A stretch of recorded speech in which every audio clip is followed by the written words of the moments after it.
आज मैं आपको बताऊंगा कि आपको हमेशा ज़रूरत से कम क्यों बोलना चाहिए।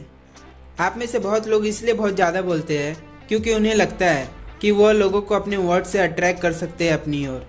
बट जब आप ज़रूरत से ज़्यादा बोलते हो तो आपको अपने शब्दों पर कंट्रोल नहीं होता। आप जैसा सोचते हैं ठीक उसका उल्टा हो जाता है। लोग आपसे अट्रैक्ट होने की बजाय आप उनको एक बोरिंग और पटर पटर करने वाला लड़का या लड़की दिखते हैं। और आप जब ज़रूरत से ज़्यादा बोलते हैं तो ऐसे में बहुत ज़्यादा चांसेस होते हैं कि आपको जो नहीं भी बोलना चाहिए वो भी आपके मुंह से निकल जाता है, जिससे आपका रिलेशनशिप, फ्रेंडशिप, फैमिली रिलेशन ख़राब होता है। वहीं आप अगर ज़रूरत से कम बोलते हो तो आप हमेशा वास्तविकता से ज़्यादा महान और पावरफुल नज़र आते हो। आपकी चुप्पी से दूसरे लोग परेशान हो जाएंगे। इंसान एनालाइज और स्पेसिफिकेशन करने वाली मशीनें हैं। जब आप सोच समझकर और ज़रूरत हो उतना ही कहते हो तो दूसरे ये जानने की फिराक में रहते हैं कि आप क्या सोच रहे हैं और आपके इरादे या आपकी मंशा को नहीं समझ पाते। जब आप कम बोलते हो तो आपका relationship, friendship and family relation ख़राब नहीं होता। आइए इसे और अच्छे से समझते हैं एक कहानी के जरिए। 18th सेंचुरी में निकोलस रूस की गद्दी पर बैठा। निकोलस की गद्दी पर बैठते ही उसके खिलाफ प्रोटेस्ट होना शुरू हो गया। ये प्रोटेस्ट लिबरलिज्म कर रहे थे, जो मॉडर्नाइजेशन की मांग कर रहे थे। वे चाहते थे कि रूस में यूरोप के बाकी देशों की तरह उद्योग धंधे और इमारतें बने।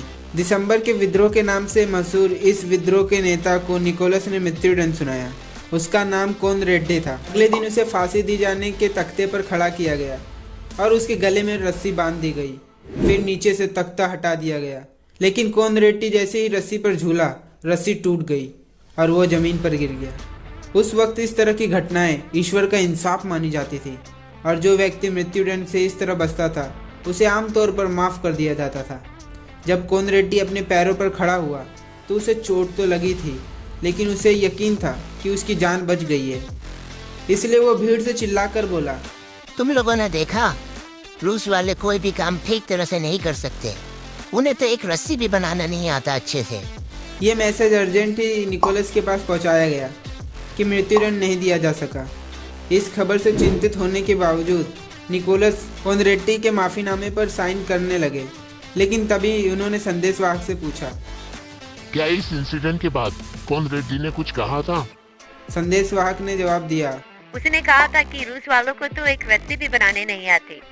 सम्राट ने माफ़ीनामे को फाड़ते हुए कहा, अगर ऐसी बात है तो हम उसकी बात को गलत साबित करके दिखा देंगे। अगले दिन उसे दोबारा फांसी के फंदे पर लटकाया गया और इस बार रस्सी नहीं टूटी। मोरल ऑफ द स्टोरी आप मुझे कमेंट करके बता देना। इसलिए रॉबर्ट ग्रीन की ये बात हमेशा याद रखें, हमेशा ज़रूरत से कम बोलें। अगर कोनरेड्डी ने उस दिन कम बोला होता तो वो बच जाता। इसलिए ज़रूरत हो उतना ही बोले या फिर उससे कम बोले। वीडियो पसंद आई तो वीडियो को लाइक कर देना और चैनल को सब्सक्राइब करके जाना और शेयर करो अपने उस दोस्त को जिसे इस वीडियो की बहुत ज़रूरत है।